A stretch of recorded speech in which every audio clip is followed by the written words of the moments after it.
सर्व शिक्षकांना विनंती आहे की त्यांनी देखील व्यासपीठासमोरील चर्चावरती बसून घ्यायचं. स्वागतम सुस्वागतम स्वागतम. Abhinav group of education, Abhinav science academy Nindurbal गणित मध्ये आज आपण शिक्षक दिनाच्या कार्यक्रमाच्या निमित्ताने एकत्र जमलेला आहात. तुम्हा सर्वांचं आजच्या हा कार्यक्रम सोहळ्यामध्ये शब्द सुमराने सहर्ष असं स्वागत करतो. आजच्या या कार्यक्रमाला प्रमुख पाहुणे म्हणून शिवाजी विद्यालयाचे शिक्षक माननीय श्री विश्वनाथ खवणीकर सर या ठिकाणी उपस्थित आहेत. त्यांचंही मी शब्द सुमराने सहर्ष असं स्वागत करतो. आजच्या विज्ञानाच्या युगामध्ये कदाचित कोंबडीच्या पिल्लाला गरुडाचे पंख लावता येते, परंतु भरारी घेण्याचा वेळ मात्र रक्तातच असावा लागतो. ज्यांच्या रक्तातच भरारी घेण्याचा वेळ आहे असे आपल्या अभिनव सायन्स अकॅडमीचे संस्थापक अध्यक्ष आणि आपल्या सर्वांचे आधारस्तंभ माननीय प्राध्यापक डॉक्टर अमोल पाटील सर या ठिकाणी उपस्थित आहेत. त्यांचंही मी शब्द सुमराने सहर्ष स्वागत करतो. त्याचबरोबर अभिनव सायन्स अकॅडमीचे ऍडमिन ऑफिसर माननीय श्री संतोष पाटील सर या ठिकाणी उपस्थित आहेत. त्यांचं सुद्धा मी सहर्ष असं स्वागत करतो. माणसाच्या कर्तृत्वाचा पडदा काचेसारखा पांढरा शुभ्र असला की त्यात पाहणाऱ्याला स्वतःचं व इतरांचं प्रतिबिंब स्वच्छ दिसतं. अशी प्रतिभा लाभलेले फाउंडेशनचे कोऑर्डिनेटर श्री अभिजित पाटील सर यांचंही मी या सोहळ्यामध्ये सहर्ष स्वागत करतो. समोर उपस्थित सर्व विद्यार्थी, शिक्षक व शिक्षकेतर कर्मचारी या सर्वांचं मी आजच्या या कार्यक्रम सोहळ्यामध्ये सहर्ष असं स्वागत करतो. मित्रो, आज आपल्या सर्वांना माहिती आहे आज 5 सप्टेंबर सर्वपल्ली राधाकृष्णन यांचा जन्मदिवस आहे. 5 सप्टेंबर 1888 साली सर्वपल्ली राधाकृष्णन यांचा जन्म झाला. एक तत्वज्ञ, एक राजकारणी व एक आदर्श शिक्षक म्हणून सर्व जगामध्ये ते विख्यात होते. तुम्हाला माहित असेल 1962 ते 1967 या कालखंडामध्ये ते भारताचे राष्ट्रपती होते. 1952 ते 1962 या कालखंडामध्ये ते भारताचे पहिले उपराष्ट्रपती होते. त्याचबरोबर तुम्हाला माहिती असेल की 1949 ते 1952 या कालखंडामध्ये सोव्हिएत महासंघाचे ते राजदूत म्हणून त्यांनी काम केलं. एवढंच नव्हे तर 1939 ते 1948 या कालखंडामध्ये ते हिंदू बनारस विद्यापीठामध्ये कुलगुरू म्हणून त्यांनी घोषवलं. त्या सर्वपल्ली राधाकृष्णनांना शिक्षणाप्रती अत्यंत जिव्हाळा होता, प्रेम होतं, वात्सल्य होतं. आजचा जो शिक्षक आहे किंवा जो आपला चांगल्या शिक्षणाचा जो सन्मान आहे, तो सन्मान जो आहे तो संस्कृतीचा सन्मान आहे, तो ज्ञानाचा सन्मान आहे, तो त्यागाचा सन्मान आहे असं त्यांचं मत होतं. एखाद्या समाजाचा जो विकास आहे तो विकास जो आहे तो एखाद्या यंत्रणेनं होत नाही. जो विकास आहे तो एखाद्या सत्तेनं होत नाही, तर विकास जो आहे तो आदर्श शिक्षणाकडे घडतो असं सुद्धा त्यांचं मत होतं. एवढंच नाही तर असं म्हणायचे ते की ज्या देशामध्ये एखाद्या शिक्षणाला मान आहे, एखाद्या शिक्षकाला सन्मान आहे, तोच देश जगाच्या पातळीवरती आपलं अधिराज्य गाजवे असं सुद्धा त्यांच्या शिक्षणाबद्दल प्रेम मत होतं. तुम्हाला माहिती असेल की सर्वपल्ली राधाकृष्ण जे आहे त्यांना संस्कृत सुद्धा अगाध ज्ञान होतं. एवढंच नव्हे, प्लेटो असेल, कांट असेल, ब्रॅडली असेल यासारख्या तत्वज्ञांच्या ग्रंथांचा सुद्धा त्याने अभ्यास केला. एवढंच नव्हे, तुम्हाला माहिती असेल शेक्सपियर आणि त्याचबरोबर ब्रॅडले त्या कोलारिसचा सुद्धा त्यांच्या साहित्यिकांचा त्याने अभ्यास केला. एक परिपूर्ण शिक्षक म्हणून जगामध्ये त्यांचं नाव झालं. तुम्हाला माहिती असेल की साधारणतः 40 वर्षाच्या या शैक्षणिक कार्याबद्दल आपल्या भारत सरकारनं त्यांचा जो जन्मदिवस आहे तो शिक्षक दिन म्हणून साजरा करायला ठरवलं आणि तो आज आपण या ठिकाणी साजरा करत आहोत. मित्रो, तुम्हाला माहिती असेल की एखादा जो कुंभार असतो तो काय करतो की हातामध्ये जो मातीचा गोळा आहे तो मातीच्या गोळ्याला आकार देण्याचं काम करत असतो किंवा तो विविध मूर्त्या बनवतो, त्यापासून विविध कलाकृती बनवत असतो. शिक्षक सुद्धा तेच काम करतो. शिक्षक काय करतो की विद्यार्थ्यांना संस्कार देतो, अनेक मूल्य रुजवतो, अनेक शिकवणे देतो आणि त्यातून तो आदर्श विद्यार्थी, आदर्श नागरिक घडवण्याचं काम करत असतो. राष्ट्रपती सर्वपरी राधाकृष्णन या ठिकाणी म्हटलेलं आहे की राष्ट्र निर्मितीसाठी सर्वात मोठा घटक किंवा सर्वात मोठा जो आधारस्तंभ कोणाचा असेल तर तो शिक्षकाचा आहे.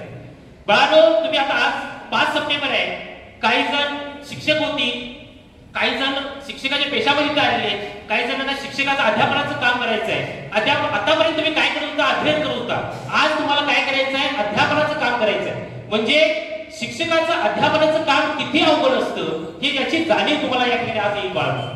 आणि एवढंच नाही तर बाळांनो, तुम्हाला सांगायचं आहे की एखादा विद्यार्थी घडत असतो, एखादा मनुष्य घडत असतो, तो एखाद्या गुरुच्या मार्गदर्शनाशिवाय तो कधीच घडत नाही. कितीही मोठा माणूस झाला, कितीही मोठा व्यक्ती झाला तर त्याला त्या गुरूंचं किंवा त्याला त्या शिक्षकांचं मार्गदर्शन आवश्यक असतं. म्हणून एका ठिकाणी म्हटलेलं आहे, गुरु विना कोण दाखविन वाट, आयुष्याच्या गतकाळीमध्ये अवघड डोंगरगाड. कारण जीवनामध्ये गुरुचं स्थान अत्यंत महत्वाचं आहे. जर जीवनामध्ये गुरुचं मार्गदर्शन नाही मिळालं, गुरुचं जर तुम्हाला सहकार्य जर नाही मिळालं तर जीवनामध्ये आयुष्याची जी वाट आहे तो घाट मोठा अवघड असणार आहे, हे लक्षात घ्या. तुम्हाला माहिती असेल आताच्या काळामध्ये सुद्धा आपल्याला गुरुचं मार्गदर्शन हवं आहे. पूर्वीच्या पुरातन काळापासून सुद्धा तुम्हाला गुरुचं मार्गदर्शन होतं. तुम्हाला माहिती असेल की अनेक दैवी शक्त्या, दैवी अवतार होऊन गेले, त्यांना सुद्धा गुरुचं मार्गदर्शन मिळालं. कृष्ण आणि सुदामा यांचे जे गुरु होते सांदीपनी ऋषी होते, तुम्हाला माहिती असेल. किंवा राम लक्ष्मणचे गुरु कोण होते? विश्वामित्र होते. अर्जुनाचे गुरु कोण होते? द्रोणाचार्य होते. आणि परशुरामाचे गुरु कोण होते? कर्ण होते.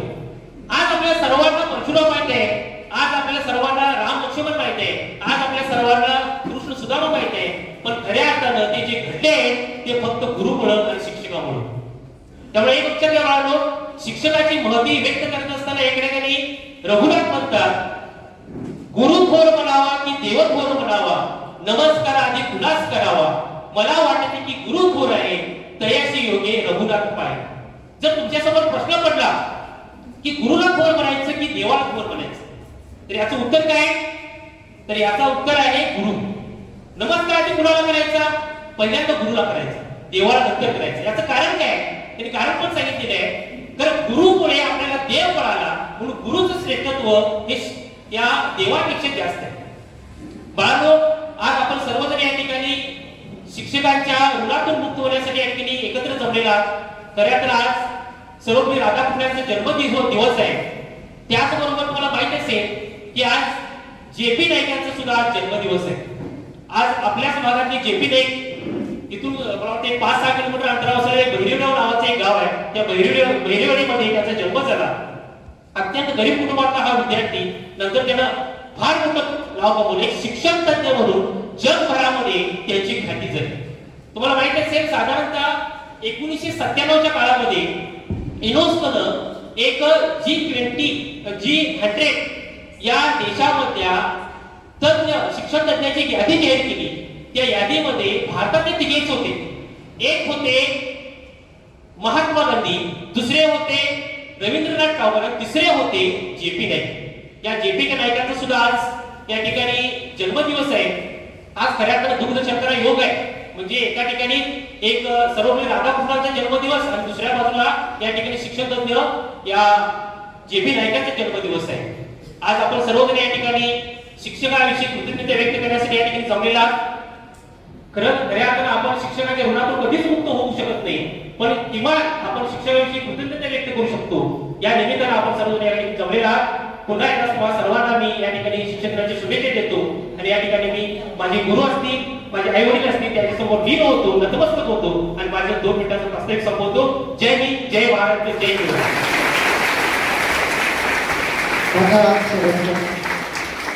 या प्रास्ताविकानंतर मी व्यासपीठावरील सर्व सन्माननीय मान्यवरांना विनंती करतो, अभिजित पाटील सर या सर्व मान्यवरांच्या हस्ते या ठिकाणी फोटोपूजन संपन्न होत आहे. फोटो प्रतिमेचे पूजन करून त्याला हात अर्पण करावा अशी मान्यवरांना विनंती आहे.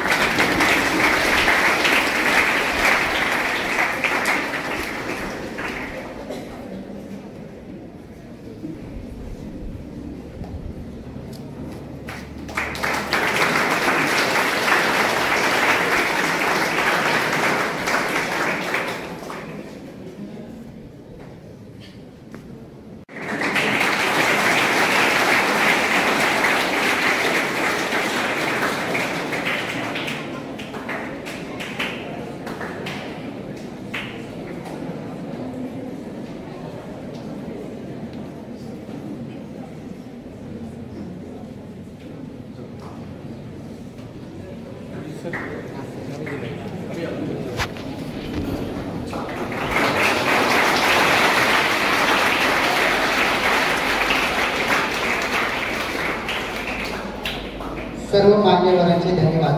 सर्वांनी व्यासपीठावरती विराजमान व्हावे अशी त्यांना विनंती केली. यानंतर आपल्या अकॅडमीचे दूरदर्शी director founder doctor Amol Patil sir यांचा सत्कार करण्याची विनंती मी आमच्या अकॅडमीचे कोऑर्डिनेटर अभिजित पाटील सर यांना करतो. त्यांनी अमोल पाटील सरांचे स्वागत करावे. त्याचबरोबर या अकॅडमीचे admin officer Shri Santosh Patil sir यांचं स्वागत करण्याची देखील मी अभिजित पाटील सर यांना विनंती करतो. सर्व मान्यवरांचं आमच्या अकॅडमीच्या विद्यार्थ्यांच्या मार्फत हार्दिक स्वागत. आजच्या कार्यक्रमाचे प्रमुख पाहुणे श्री कवनेकर सर यांची सर्व विद्यार्थ्यांना ओळख करून देण्यासाठी मी अभिजित पाटील सर यांना विनंती करतो की त्यांनी प्रमुख पाहुण्यांची ओळख करून द्यावी. सन्माननीय व्यासपीठ, आजच्या या शिक्षक दिनानिमित्त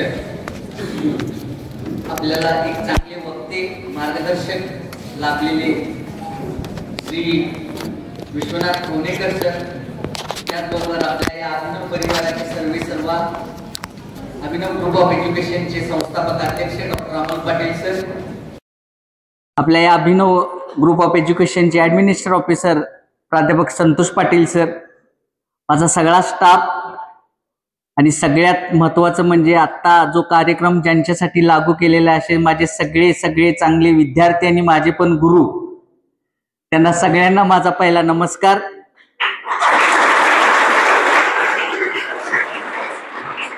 आजचा जो कार्यक्रम आहे तो कार्यक्रम आयोजित फक्त आणि फक्त तुमच्यासाठीच ठेवलेला आहे. कारण का आम्ही तर सगळे शिक्षक आहेत. शी म्हणजे शीलवान, क्ष म्हणजे क्षमाशील आणि क म्हणजे कर्तृत्ववान. हे 3 शब्द खूप मोठे आहेत आणि थोडंसं तुम्हाला खूप चांगल्या पद्धतीचं मार्गदर्शन व्हावं याच्यासाठीच आज आपण श्रीमान विश्वनाथ खवनेकर सर यांना इथं बोलवलेलं आहे. त्यांचं व्याख्यान खूप चांगल्या पद्धतीचं आहे. पण त्यांची एक ओळख करण्याआधी थोडंसं मी तुम्हाला काही गोष्टी सांगणार आहे, 1-2 मिनिटात. एक शिक्षक म्हणजे नेमका काय असतो की एक शाळा असते आणि त्या शाळेमध्ये एकदम फास्ट सांगणार आहे. सगळ्यांनी काही पाठी ठिकाणी चुळबुळ चालू आहे बघा. 8th स्टँडर्ड सेमीचे काही विद्यार्थी आहेत. तर एका शाळेमध्ये एका वर्गामध्ये एका विद्यार्थ्याचं घड्याळ जातं. घड्याळ गेल्यानंतरला तो विद्यार्थी एका शिक्षकांच्याकडे येतो आणि म्हणतो की माझं घड्याळ हरवलेलं आहे. त्यावेळी ते शिक्षक म्हणतात ठीक आहे. थोड्या वेळानं ते शिक्षक येतात, थोड्या वेळानं कुणालाही सांगत नाहीत आणि सगळ्या विद्यार्थ्यांना पहिला आपल्या खिशातला रुमाल घ्यायला लावतात आणि रुमाल घेतल्यानंतरला डोळे बंद करायला लावतात आपल्या रुमालानं. सगळे विद्यार्थी आपले डोळे झाकतात आणि मग ते सांगतात की असं असं अमुक अमुक विद्यार्थ्याचं एक घड्याळ गेलेलं आहे आणि मी सगळ्यांना तपासणार आहे.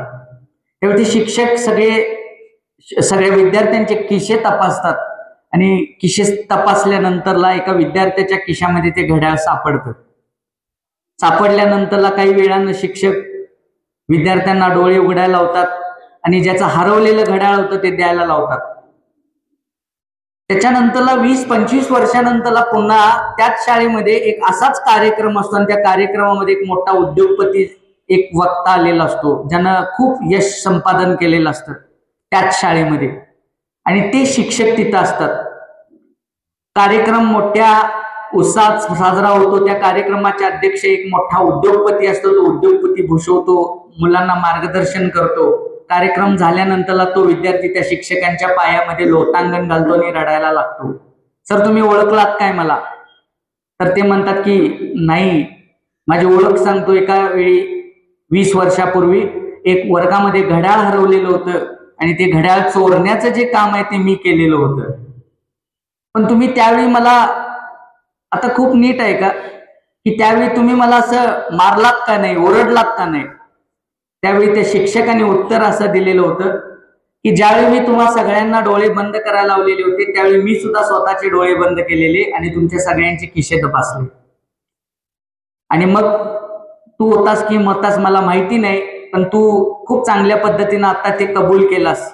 एखादा शिक्षक एखाद्या विद्यार्थ्याला रागवत असतो, मारत असतो, त्याच्या पाठीमागचं कारण असतं की त्याच्यामध्ये काहीतरी बदल घडावेत. कुठलाही शिक्षक कुठल्याही विद्यार्थ्याचा अपमान अजिबात करत नाही. फक्त त्या शिक्षकाला असं वाटत असतं की माझा होणारा विद्यार्थी खूप मोठ्या पद्धतीनं व्हावा.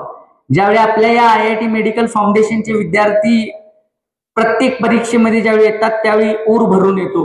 ज्यावेळी आपल्या 11वी 12वीचे विद्यार्थी IIT ला सिलेक्शन होतात, JEE ला सिलेक्शन होतात, सगळ्यात जास्त अमोल सरांच्या तोंडातनं वाक्यच असते, लावा फटाकड्या.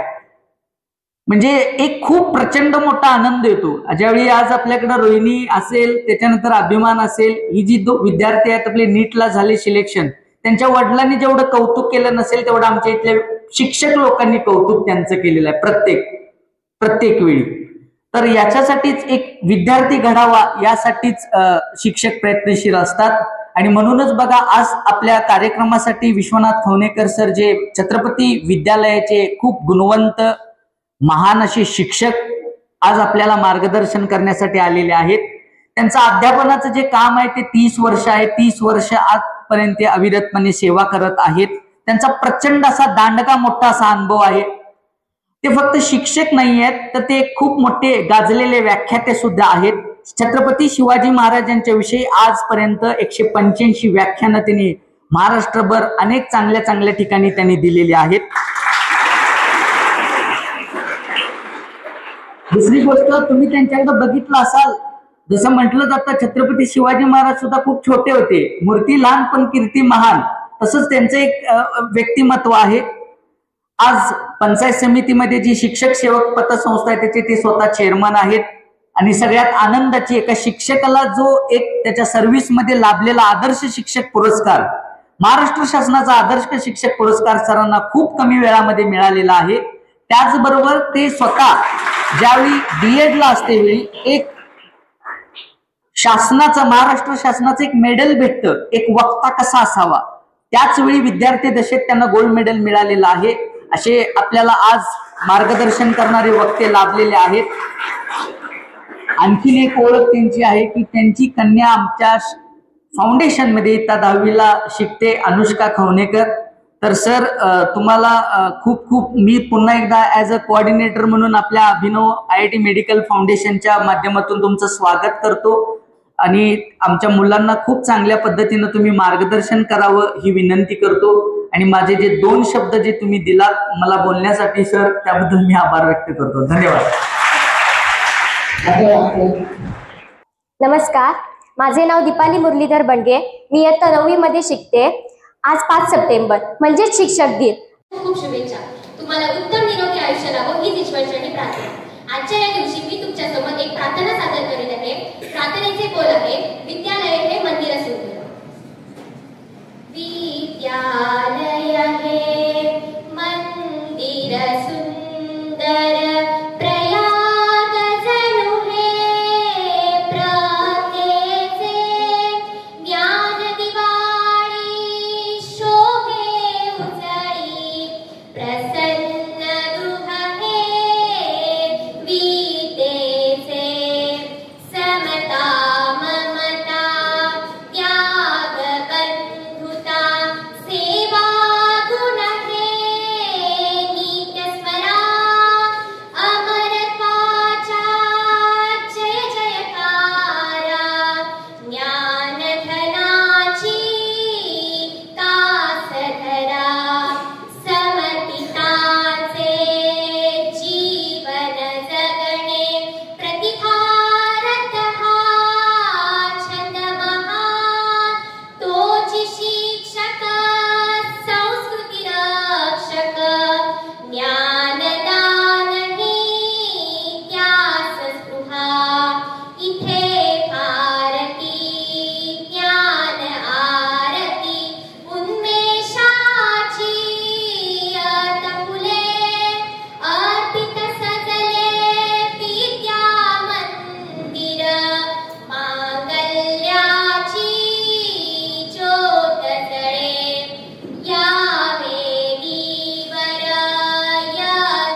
प्रार्थनेने वातावरण खूप प्रसन्न करून टाकले आहे, त्याबद्दल तुझे धन्यवाद. शिक्षक हे अशी व्यक्ती जी विद्यार्थ्यांना ज्ञान, कौशल्य, क्षमता आणि मूल्ये प्रदान करते. शिक्षक हे केवळ शैक्षणिकच नव्हे तर विद्यार्थ्यांच्या सामाजिक आणि भावनिक विकासासाठी मदत करतात, त्यांना जबाबदार नागरिक बनवितात. ते विद्यार्थ्यांना जीवनातील आव्हानांसाठी तयार करतात, त्यांचा आत्मविश्वास वाढवतात. अशा सर्व शिक्षकांबद्दल आपले विचार आणि भावना व्यक्त करण्यासाठी मी आपल्या फाउंडेशनच्या मंथन महादेव नाईक इयत्ता 7वीच्या विद्यार्थ्याला आमंत्रित करतो की त्यांनी शिक्षकांविषयी आपल्या भावना आणि आपले मनोगत व्यक्त करावे. इयत्ता 7वीचा विद्यार्थी मंथन Mahadev Naik. Good morning everyone, respected dais and all my dear friends. My name is Manthan Manisha Mahadev Naik. Today, as we celebrate Teachers' Day, my heart is filled with gratitude. This day is not just about giving speeches of flowers, it is about remembering the priceless role of teachers play in our life. A teacher is like a gardener. Just as a gardener waters every small plant with care and patience, a teacher nurtures every student with love and knowledge. Some plants grow quickly, some take time, but the gardener never gives up. In the same way, the teacher never stops for guiding us, no matter how many mistakes we make. Think for a moment, without teacher, there would be no doctor, no engineer, no teacher, no artist. Every profession in the world begins with a teacher. There is the invisible force that shapes the destiny of individuals and the future of the nation. On this day, I want to say a big thank you for all the teachers. Thank you for correcting us when we are wrong. Thank you for encouraging us when we are weak, and for celebrating with us when we are succeed. You are the second parents and the role model and truly guiding lights. Dear friends, the best gift for the teachers is not flowers or chocolates. It is our respect, discipline, and success in our life. It is the best tribute for the teachers. At last, I want to leave you with one thought. A teacher can teach forever because knowledge fades, but the values remains. Wishing all the teachers a very happy Teachers' Day. Thank you. Kind words for the teachers. Teacher creates on other professions, and it is really true. यानंतर इयत्ता 10वीची विद्यार्थिनी अंजली भोगर तिला मी विनंती करतो की तिने आपल्या शिक्षकांबद्दलचं मनोगत व्यक्त करावं. गुरुर ब्रह्मा गुरुर विष्णू गुरुर देव महेश्वरा गुरु साक्षात परब्रह्म तस्मै श्री गुरुवे नमः. तस्मै श्री गुरुवे नमः. अखंड महाराष्ट्राचे आराध्य दैवत आणि आमचे श्रद्धास्थान छत्रपती शिवराय, आमचे प्रेरणास्थान राजमाता राष्ट्रमाता मासाहेब जिजाऊ, युवराज शंभूराजे, आरक्षणाचे जनक लोकराजे राजर्षी छत्रपती शाहू महाराज, ज्यांनी घरोघरी ज्ञानाची गंगा पसरविली असे शिक्षण महर्षी महात्मा ज्योतिराव फुले, विद्येची देवता माता क्रांतीज्योती सावित्रीबाई फुले, भारतीय राज्यघटनेचे शिल्पकार महामानव विश्वरत्न डॉक्टर बाबासाहेब आंबेडकर, महान संत जगद्गुरु संत तुकाराम महाराज, विज्ञानवादी संत गाडगे बाबा, शहीद वीर भगतसिंग, सुखदेव, राजगुरू यांना विनम्र अभिवादन करून मी माझ्या भाषणाला सुरुवात करते. अपूर्णाला पूर्ण करणाऱ्या शब्दांनी ज्ञान वाढवणाऱ्या, अपूर्णाला पूर्ण करणाऱ्या शब्दांनी ज्ञान वाढवणाऱ्या, जगण्यातून जीवन घडवणाऱ्या आणि तत्वातून मूल्य फुलवणाऱ्या ज्ञानरूपी गुरूंना शिक्षक दिनाच्या हार्दिक शुभेच्छा. आदरणीय व्यासपीठ व व्यासपीठावरील मान्यवर, सर्व टीचिंग नॉन टीचिंग स्टाफ आणि माझ्या मित्रमैत्रिणींनो, मी शिवा व भीमकन्या अंजली संदीप भोगन आज शिक्षक दिनानिमित्त माझे विचार व्यक्त करू इच्छिते. ते तुम्ही शांत चित्ताने ऐकावे ही माझी विनंती. गुरु विना न मिळे ज्ञान, ज्ञाना विना न होई जगी सन्मान. गुरु विना न मिळे ज्ञान, ज्ञाना विना न होई जगी सन्मान. जीवन भवसागर तराया, चला वंदू गुरुराया, चला वंदू गुरुराया. म्हणजेच गुरुशिवाय ज्ञान मिळत नाही आणि ज्ञानाशिवाय जगही सन्मानित होत नाही. म्हणूनच आपल्या गुरूंना शिक्षकांना वंदन करूया. आपल्या संस्कृतीत आई वडिलांनंतर दुसरं महत्वाचं स्थान दिलं जातं ते म्हणजे गुरुला. जसे आई आपल्या मुलांवर संस्कार करते तसे मुलांना घडवण्याचे, त्यांना सक्षम करण्याचे काम हे गुरु करत असतात. म्हणूनच जीवनाला दिशा देण्यात आणि व्यक्तीची जडणघडण करण्यात गुरुचा वाटा हा खूप मोठा असतो. म्हणून भारतीय संस्कृतीत शिक्षक दिनाला खूप महत्त्व दिले जाते. भारताचे दुसरे राष्ट्रपती डॉक्टर सर्वपल्ली राधाकृष्णन यांचा जन्मदिवस 5 सप्टेंबर हा शिक्षक दिन म्हणून साजरा करण्यात येतो. ते एक उत्तम शिक्षक होते ज्यांनी आपल्या आयुष्यातील 40 वर्षे अध्यापनाच्या व्यवसायात वाहिले. विद्यार्थ्यांच्या आयुष्यात शिक्षकांच्या योगदानासाठी आणि भूमिकेसाठी ते खूप प्रसिद्ध होते. त्यांना तब्बल 27 वेळा नोबेल पुरस्काराचे नामांकन मिळाले होते, तर 1954 साली भारतरत्न पुरस्काराने सन्मानित करण्यात आले. असे म्हणतात की गुरु स्पर्श दूर करी दुःखाची सावली. ज्ञान देण्यात दिवा जो अखंड जळतो, जीवनाचा अर्थ खरा शिक्षकांमुळेच कळतो. शिक्षण आहे तेथेच विचार आहे, म्हणून शिक्षणातून जडणघडण करणाऱ्या शिक्षकांचा आदर हा नेहमीच करावा. जाता जाता एवढेच म्हणेन की ज्योत पेटवण्यासाठी हवी समयित वाट, ज्योत पेटवण्यासाठी हवी समयित वाट, चांदणे पाण्यासाठी हवी आकाशात रात, चांदणे पाण्यासाठी हवी आकाशात रात, आणि ध्येय गाठण्यासाठी मात्र हवी शिक्षकांचीच साथ, हवी शिक्षकांची साथ. धन्यवाद. जय हिंद, जय भारत, जय महाराष्ट्र. शिक्षण हा जर सगळ्याचा पाया असेल, सर्वस्वाचा पाया असेल, तर आपण त्या मार्गाने कधी जाणार आहोत? काय फक्त आपल्याला इथं पालकांनी पाठवलंय, चला जाऊया करूया. मी म्हणत नाही हा तुम्ही सगळेच अभ्यास करत नाही किंवा तुम्ही सगळेच असे आहात असंही मला म्हणायचं नाहीये, पण तुम्ही जे करताय ना याच्यापेक्षा अजून अधिक केलं पाहिजे. आमोद सरांना फक्त फटाक्या लावा असं म्हणून नाही करणार, त्यांनी म्हणायला पाहिजे मोठे मोठे बुवा मारा. का माझी मुलं नीट मध्ये इतकी बसली, माझी मुलं जेईला इतकी बसली, आता अभिजित सर फटाके नाही मोठे मोठे बुवा मारा जे सगळ्या जगाला बोलवू शकतात. ही ताकद तुमच्यात निर्माण झाली पाहिजे. ही ताकद तुमच्यात आहे त्याची जाणीव तुम्ही करून घेतली पाहिजे.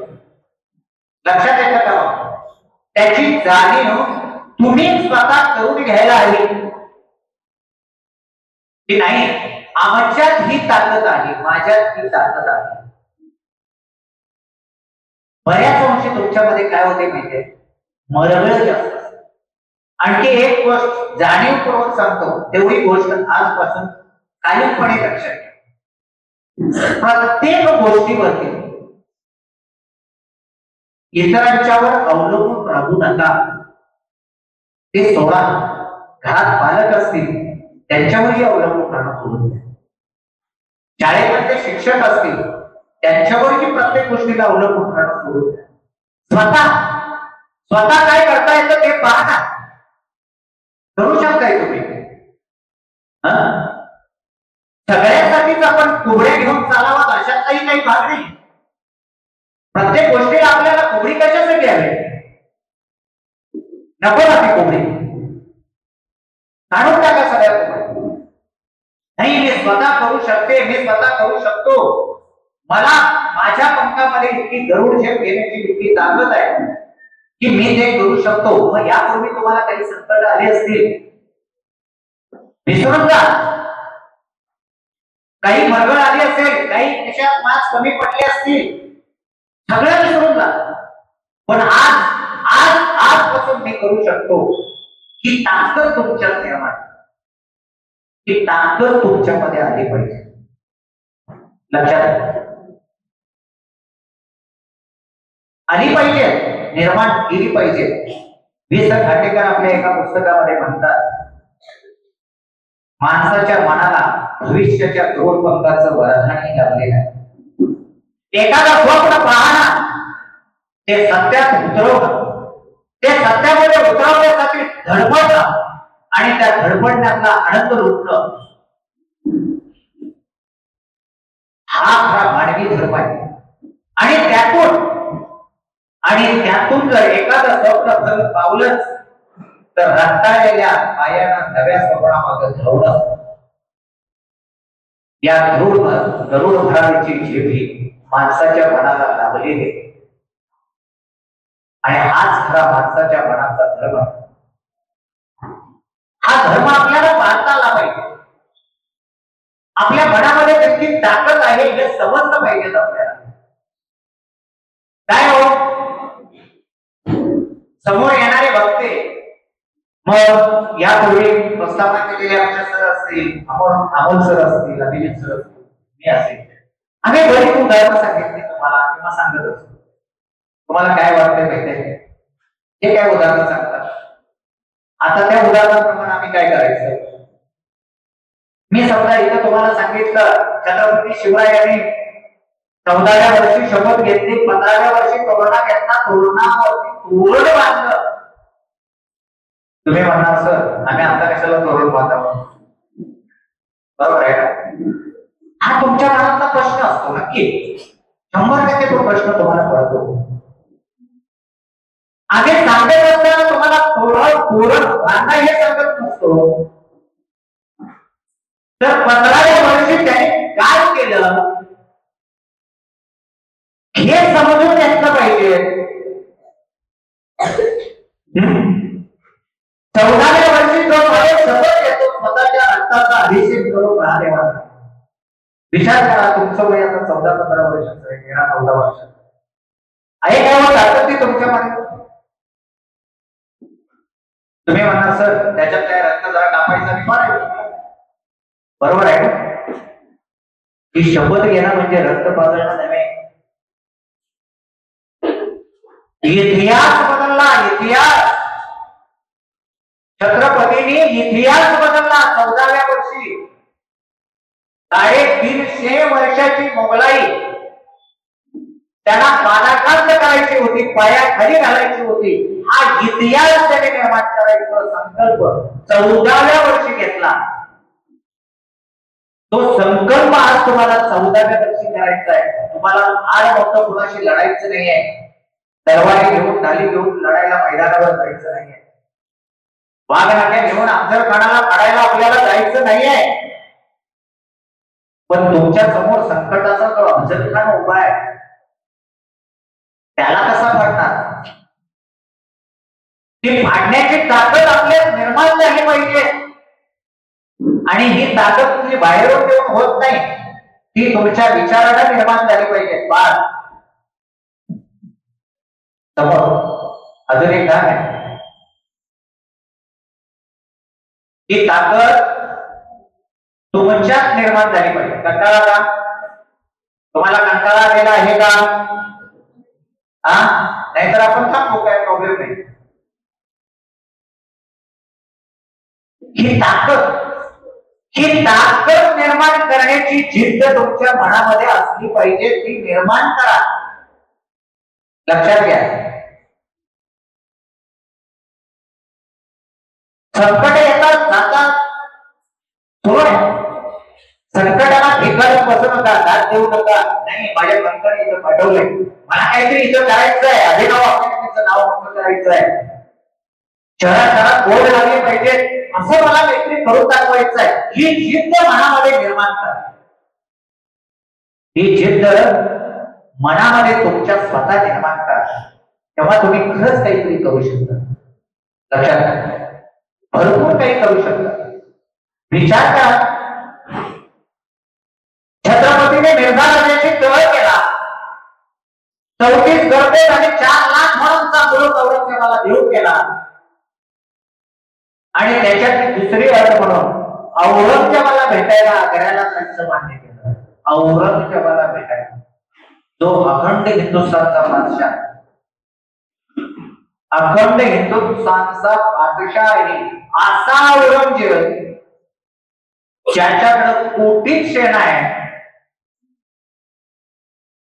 आग्रा शहरातून मुंगी जायला वाट नाही इतका ज्याचा सैन्य बळ आहे, अशा ठिकाणी जाऊन मी त्याला भेटतो ही अट महाराजांनी मान्य केली. ही कशाच्या जोरावर?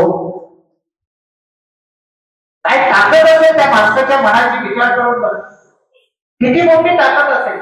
एवढ्या मोठ्या सैन्य कराड्यात मी जाणार. याच्या अगोदर औरंगजेबाशी मी बऱ्याच वेळेला पंगा घेतलाय. मी औरंगजेबाचं लुटलंय, औरंगजेबाचं बुरहानपूर लुटलंय, औरंगजेबाच्या शाहिस्ते खानाची फोटो तोडले, औरंगजेबाचं खलिता कोत्र्याच्या शेपटीला बांधून मी पूर्ण मावळात फिरवलाय. एवढा एवढा एवढा विरोध मी औरंगजेबाशी केलाय. आज मी जर त्याच्या दरबारात जाऊन सापडलो तर मला औरंगजेब सोडेल का? त्याचा विचार महाराजांनी केला नसेल, केला असेल की नाही? केला असेल की नाही? नक्की केला असेल. पण त्या माणसाच्या मनाची ताकद बघा, ताकद. आणि म्हणून मी म्हटलं 14व्या वर्षी इतिहास बदलण्याची शपथ महाराजांनी घेतली. फक्त तो रक्ताचा अभिषेक नव्हता, की ताकद त्या माणसाच्या मनामध्ये होती. इतकंच नव्हे तर एवढासा अगदी 9 वर्षाचा असणारा हा शंभू बाळ स्वराज्याचा एकुलता एक वारस सोबत घेऊन जायला निघाले. छत्रपती संभाजी महाराजांना, म्हणजे त्यावेळेला ते छत्रपती नव्हते, त्या शंभू बाळाला हाताला धरलं आणि किती 3.5 महिन्याचा प्रवास, घोड्यावरचा 3.5 महिन्याचा प्रवास करावा लागणार होता. विचार करा, एवढा मोठा प्रवास करण्यासाठी महाराजांनी त्या छोट्याशा शंभूला सोबत घेतलं. काहीतरी विचार केला असेल. दुसरा बाप त्या ठिकाणी असता तर त्यानेही विचार केला असता ना. कशाला एवढंसं लहान पोर, 8 वर्षाचं पोर कशाला एवढ्या याच्यातून घेऊन जायचं? आग्र्यानंतर महाभयानक उष्णता, महाभयानक जंगल, हे सगळं झाले. त्यावेळेला काय असे रस्ते, विमान, हेलिकॉप्टर काय नव्हतं बरं. तो प्रसंग बघा, तो काळ बघा. आणि एवढ्या अडचणीतून आपण कशाला शंभू राजांना घेऊन जायचं? विचार केला असेल महाराजांनी, पण नाही. महाराजांनी शंभू राजांना आपल्या रात्री सांगितलं, शंभू बाळ, आतापर्यंत फक्त विजय बघितला, आता संकट कसे असतात तेही पाहून घे.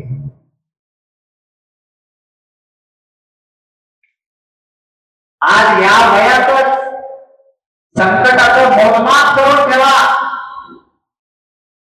कारण उद्या भविष्यामध्ये त्या संकटाच्या नरडीवर पाय देण्याचं काम तुम्हाला करायचं आहे.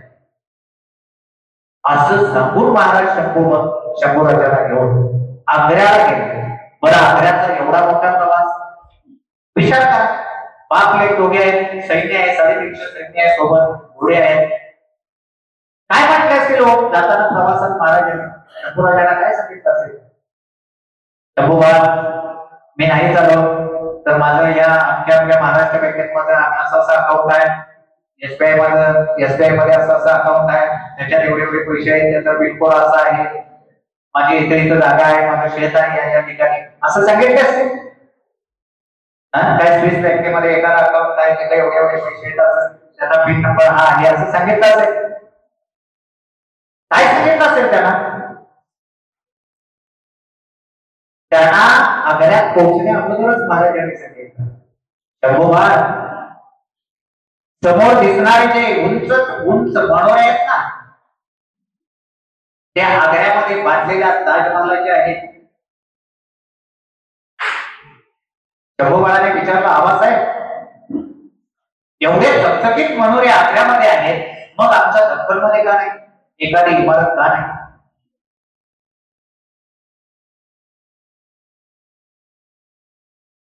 महाराजांनी तत्क्षणी शंभू बाळाला सांगितलं, याचा विचार करू, तुम्हीच मला याचं उत्तर उद्या.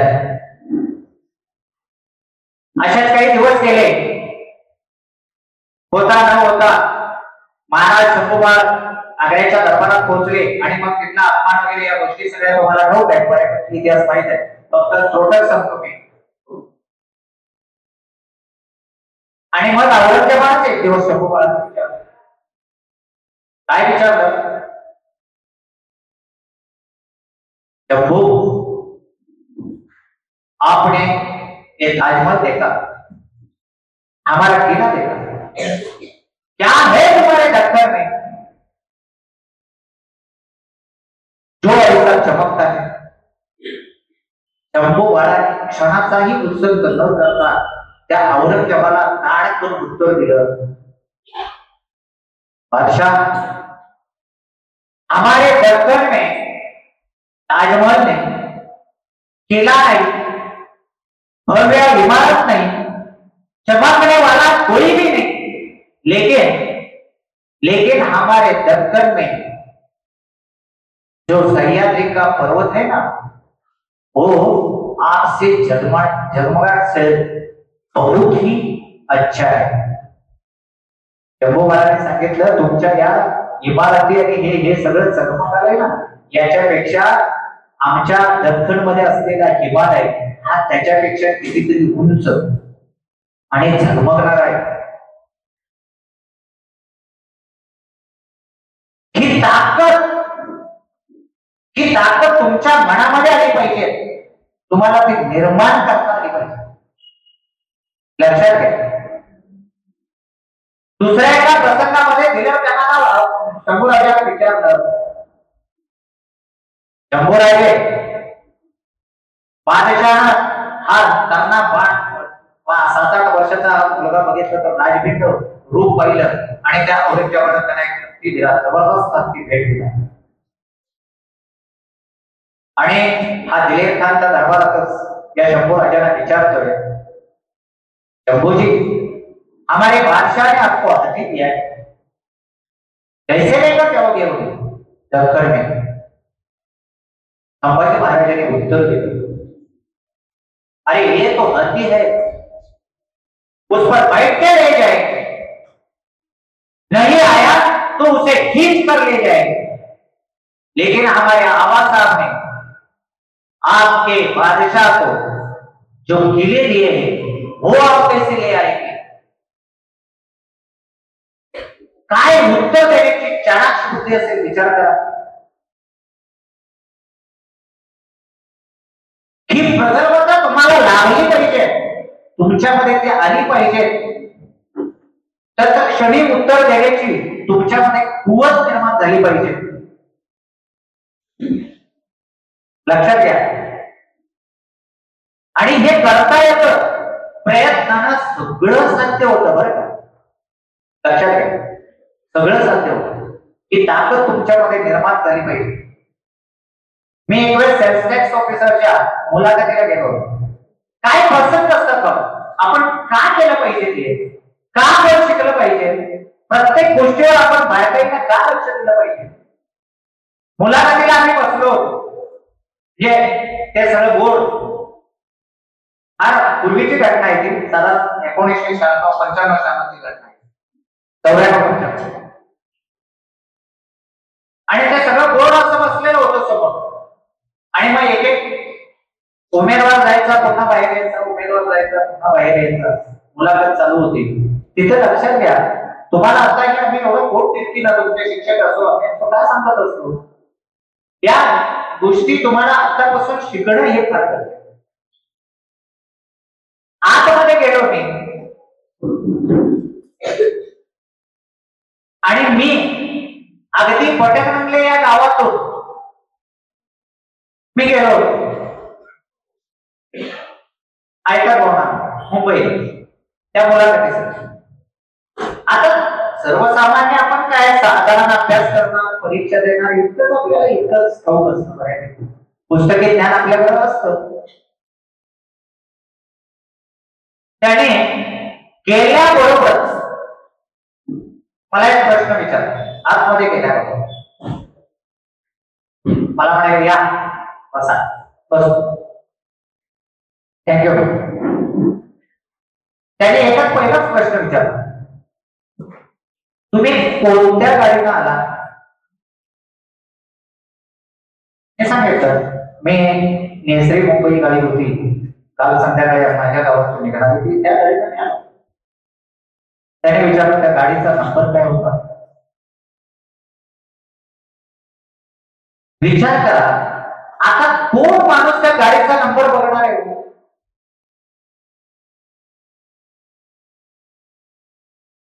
विचार करण्यासारख्या बाबी असतात या समजावून घ्या. आणि ही रिअल घटना माझ्या बाबतीत घडलेली आहे. माझ्या त्याचं लेटर आहे, तुम्हाला म्हणजे आवडतं. आपल्यामध्ये बारकावे इतकं पाहिजे ना, फक्त आणि फक्त मी पुस्तकात शिकतो आणि पुस्तकी ज्ञान घेऊन मी फार मोठा विद्वान होतो आणि मी या पदावर जातो आणि मी त्या पदावर जातो, किंवा मी या पदावर जाते आणि त्या पदावर जाते, असं होत नसतं बरं का. फक्त पुस्तकी ज्ञानात मोठं व्हायचं आहे हे नक्कीच आहे, पण त्यासोबत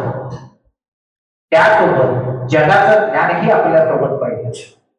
त्यासाठी आपल्याला अर्थकारणाचा विचार करावा लागतो, समाजकारणाचा विचार करावा लागतो आणि निसर्गाचा विचार करावा लागतो. कारण निसर्गानं तुमच्या पिढीला हे दाखवून दिले 2 वर्षापूर्वी. काय निसर्गानं सत्य आपल्याला जाणवून दिलेलं आहे.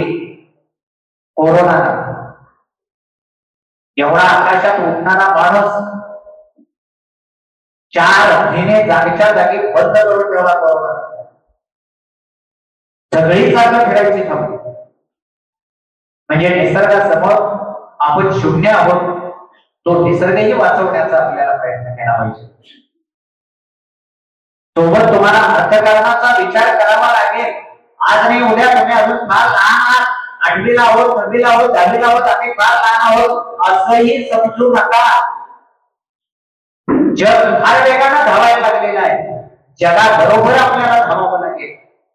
जग फार वेगानं पळायला लागलेलं आहे. जगाबरोबर आपल्याला पळावं लागेल. अर्थकारणाचा विचार ही आपल्याला करावा लागेल आणि अर्थकारणाचा विचार ज्या वेळेला आपण करतो त्यावेळेला आपल्याला आपसुकच शिक्षण करण्याचा विचार करावा लागतो. शिक्षण कारण आपल्याला शिकावंच. आणि म्हणून तुम्हा सगळ्यांना अगदी जाता जाता मी एवढंच सांगतो, अतिशय सुदैवानं तुमच्या समोर परिस्थिती हात जोडून उभे. मी काय म्हणतोय, जाणीवपूर्वक ते वाक्य मी वापरले. अतिशय सुदैवानं तुमच्या समोर परिस्थिती हात जोडून उभी आहे. यापूर्वी या भागातील विद्यार्थ्यांना अशी परिस्थिती निर्माण झालेली नव्हती. अभिनव अकॅडमीनं ती तुम्हाला निर्माण करून दिलेली आहे. लक्षात घ्या. ज्या वेळेला विचार करा, आणि ते जाता जाता फक्त अर्ध्या मिनिटाचं उदाहरण सांगतो तुम्हाला. मी 10वी पास झालो 90ला, आणि मला त्यावेळेला 10वीच्या ऍडमिशन वरती इंजिनिअरिंगला ऍडमिशन मिळालं. 10वीच्या मार्क्स कुठं इंजिनिअरिंगला ऍडमिशन मिळालं. त्यावेळेला इंजिनिअरिंग एकच कॉलेज होतं आपल्या भागामध्ये, आणि ते म्हणजे गारगोटी कॉलेज. शासकीय गारगोटी कॉलेज, शासकीय कॉलेज. साधारणतः 500 रुपये महिन्याला खर्च येत होता. त्यावेळेला इतर कोणतीही कॉलेज सीए वगैरे नव्हती. इंजिनिअरिंगचे 500 रुपये लागत होते. मी फॉर्म भरला, मला कॉल आला. मी सांगितलं मला इंजिनिअरिंगचा कॉल आलाय, मी इंजिनिअरिंग करणार. आमच्या आई वडिलांनी त्यावेळेला सांगितलं, बा अंतरून पाऊल पाय पसरा. तुला देण्यामुळे 200-250 रुपये आमच्याकडे आता नाही, आम्ही देऊ शकत. महिन्याला तुला 200-250 रुपये आम्ही देऊ शकत नाही. आणि म्हणून अंतरून पाहून पाय पसरायला शिक. त्याला डाव मोडीत निघाला. Engineering cancel. काहीच करू शकत नव्हतो आपण, कारण मी ऍडमिशन घेऊन करणार काय, तिथं पैसा पण नाही. प्रश्न होता म्हणून सांगण्याचं तात्पर्य असं, आज तुम्हाला तुमचे पाय अंतरून पाहून पाय पसर म्हणत नाही तरी, अरे तू फक्त पाय पसर अंतरून किती पसरायचं हे मी बघतो म्हणतात तुमचे बाळ. सांगण्याचं तात्पर्य काय, प्रत्येक गोष्ट तुम्हाला पडवतात तुमचे बाळ, पण ती पुरवण्यासाठी त्यांच्या अंतरांना पडणारा पीळ जाणून घ्या, तो समजून घ्या, त्यांचे कामात कष्ट समजून घ्या. या विश्वात एकच गोष्ट अशी आहे परमेश्वराने दिलेली, जी धरती, जी जमीन, त्या जमिनीवरती जे टाका ते उगवतं, जे सजीव आहे जे जे टाका ते उगवतं. आणि ती क्षमता तुमच्यात आहे. मग मुला असो किंवा मुली असो, मुलीने असंही पुढे समजायची गरज नाही की आम्ही फार मागे आहोत, आम्ही मुली आहोत. आता मुली आणि मुलं याच्यातला फरक अस्पष्ट झालेला आहे. मुली अगदी मुलांच्या पुढे आहेत काही गोष्टी. उद्याचा काळ असा येईल, उद्या परिस्थिती अशी निर्माण होईल की सृष्टी आपल्या एखाद्या मैत्रिणीला सोनालीला म्हणेल, सोनाली त्या पोरग्याच्या बाबांचा मला 10-12 वेळा फोन आलाय आणि उद्या आपल्याला पुण्याला पोरगं बघायला जायचं आहे. काय मग सगळ्या 5-7 जणी गाडीमध्ये बसतील, मुलग्याच्या घरला जातील मुलगा बघायला. परिस्थिती खरी आहे, तुम्हाला कोणाला राग नाही येत ना. आता इथं पुढे ते निर्माण होणार आहे बरं. आणि मग मुलगा बघायला गेल्यानंतर मुलगा येईल आपला चहा घेऊन येणार, आणि मग मुली विचारते काय जेवण येते का, सांगा भांडे घासता येतात का, हो कपडे वगैरे जमतात का, तो. अशी परिस्थिती निर्माण व्हायला फारसा वेळ नाही.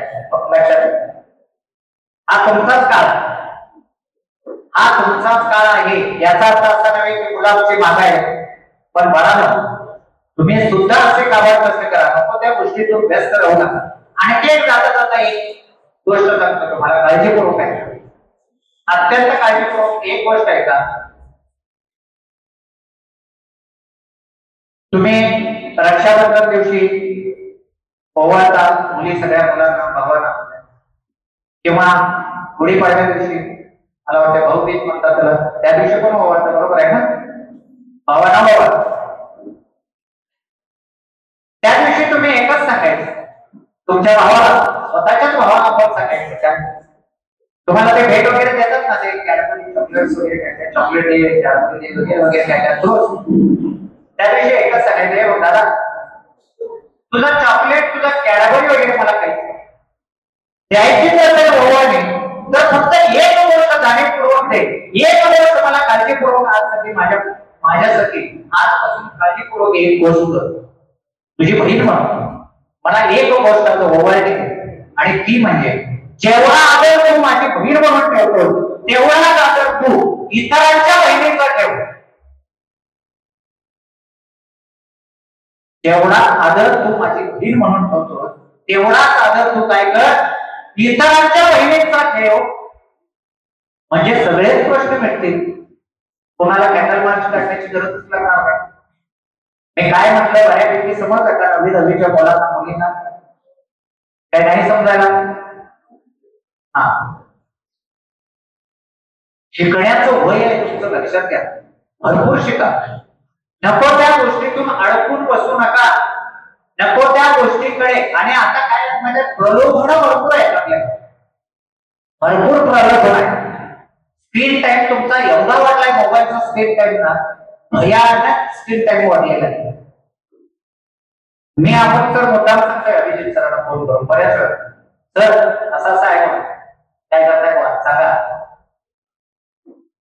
खरंच तुमचा एवढा स्क्रीन टाइम वाढलाय, भरपूर भरपूर स्क्रीन आहे. तुमचा मोबाईल बघणं, त्याच्यावर खेळणं, त्या टीव्ही बघणं, आणि एक गोष्ट जाणीवपूर्वक आजपासून करा. सगळ्यात महत्वाचं म्हणजे कोणतेही असं, मी मला जवळजवळ 30 वर्षापैकी 25 वर्ष फक्त इंग्रजी आणि सायन्स शिकवतो. माझ्या अनुभवावरून मी सांगतो तुम्हाला, कुठलाही आन्सर कधीही मोबाईलवर किंवा कुठल्याही इतर साधनावर शोधण्याचा प्रयत्न करू नका. पुस्तक हाच बेस आहे. तुमचं टेक्स्टबुक किंवा जी तुम्हाला लावलेली पुस्तक आहे तेच तुमचा बेस आहे. आणि ते वाचन कंटिन्यू ठेवा. आपल्या मुलांचा सर वाचनाचा काळ फार कमी झाला. पुस्तकच ओळख नाही. पुस्तकच ओळख. एक वेळ लिखाण थोडं मागे ठेवा, पण वाचन इतकं ठेवा ना. तर एक आश्चर्य म्हणून सांगतो तुम्हाला. मी 5वीला असताना भिस काटेकरांचे अश्रू दोन म्हणा ययाती या कादंबऱ्या वाचल्या. 5वीला असताना 5वीच्या मे महिन्याच्या सुट्टीमध्ये. आज किती जणांना या कादंबऱ्या ठाऊक आहे तरी हात वर करा. किती जणांना आज या कादंबऱ्या ठाऊक आहेत, वाचला आहे असे म्हणणारे हात वर करा. माझ्या स्वतःच्या पर्सनल लायब्ररीमध्ये माझ्या 100 कादंबऱ्या आहेत. मी असं नाही म्हणत की माझ्या मुलाने सुद्धा त्याच्यातली 1-2 तरी कादंबरी वाचली असेल. सत्य, मी सत्य स्वीकारतो आणि सत्य सांगतो. 100 कादंबऱ्या आहेत म्हटलं. अगदी आमचे गोवाडचे रणजित देसाई यांना स्वतः भेटून त्यांच्या पाया पडून हातापाया पडून त्याच्या हस्ताक्षरात लिहिलेल्या कादंबऱ्या मी आणलेल्या आहेत. श्रीमंतीचे 2 खंड आणलेले. त्यावेळेला कितीची घटना सांगते ही 1974. तुम्ही काय वाचताय सांगा. कधी तुम्हाला कधी कळलं? बरं, कादंबऱ्या वाचायचं राहू दे, इतर तरी तुम्ही कधी वाचताय का? जेईचं आहे, नीटचं आहे, तुमचा बायोलॉजी आहे, केमिस्ट्री आहे, मॅथ्स आहे, कधी वाचले तुम्ही बघताय का? खरंच मॅडम, याच्यावरती गांभीर्यानं खरोखर स्टाफनं पण विचार करणं फार गरजेचं आहे. असं म्हणत नाही मी स्टाफचा दोष आहे केवळ काय असं म्हणायचं नाही आहे मला, पण त्यांना उद्धृत केलं पाहिजे, त्यांना प्रोत्साहित केलं पाहिजे. लक्षात घ्या. आणि म्हणून बाळांनो, सांगितलेल्या या बऱ्याचशा गोष्टी याच्यापैकी काय तुम्हाला अंमलात आणता येतं ते पहा. तुमचा पेशन्स मी घेत नाही. 1 तास झालेला आहे. मला अजून जवळजवळ 1 तास पाहिजे होता, पण अभिजित सरांनी मला अगोदरच सांगितलंय की 1च तास तुम्हाला देणार 10 ते 11. ऑलरेडी त्यांनी दिलायच मला 11 ते 12. त्यामुळं 1 तास लेट सुरू झालंय. तरी पण तुम्हाला वातावरण छान चांगलं आहे, सुंदर आहे. सगळ्या गोष्टी तुमच्या वाटणीला सगळं आहे. एवढे छान शिक्षक आहेत, एवढी छान अकॅडमी आहे, तुमचे एवढे चांगले पालक आहेत. त्या पालकांच्या कष्टांची जाणीव ठेवा, शिक्षकांच्या कष्टांची जाणीव ठेवा. भरपूर अभ्यास करा. असं नाही हो, अभ्यास म्हणजे काय? आणखी काय तुमचा एक छोटा प्रश्न काय असतो माहिती आहे? तो मी 5 तास अभ्यास करतोय, वाचतोय, तो 1च तास करतोय, पण त्याच्या लक्षात राहते, माझ्या लक्षात कसं राहतोय? अभ्यास करण्याची एक गती फक्त तुम्हाला सांगतो. जाता शारीरिक आणि मानसिक स्थिती एक लक्षात ठेवा. शारीरिक आणि मानसिक स्थिती ज्याला एकवटता येते. मी काय म्हणतोय ते पुन्हा एकदा सांगतो. माणसाची शारीरिक आणि मानसिक या स्थिती एकत्र आणून ज्या वेळेला तुम्ही कोणतंही कार्य करता त्याच वेळेला ते कार्य सत्यात उतरतो. मग तो अभ्यास असो किंवा काही असो. आता मग याच्यात म्हणा तुम्ही शारीरिक आणि मानसिक म्हणजे काय? तर एक महत्वाचं म्हणजे शारीरिक स्थितीमध्ये तुमचं मन, मी स्वतः योगा शिक्षकही आहे त्यामुळे तुम्हाला जाता जाता या गोष्टी सांगतो. तुमचं मन शारीरिक स्थितीमध्ये तुमचं मन एका ठिकाणी आणणे, तुमच्या शरीराची पूर्ण हालचालीची अवस्था थांबवणे आणि मन एकवटून फक्त जे करायला लागलोय तेवढं शांतपणा अत्यंत काळजीपूर्वक करणे. म्हणजे जे करताय तुम्ही 10 मिनिटं जरी केला तरी 10 मिनिटाचा अभ्यास तुमच्या लक्षात राहतो, सगळा लक्षात राहतो. एवढं काळजीपूर्वक करा.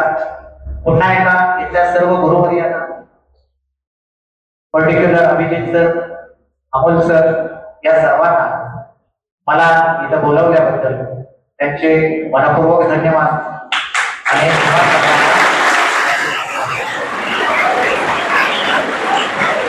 धन्यवाद सर.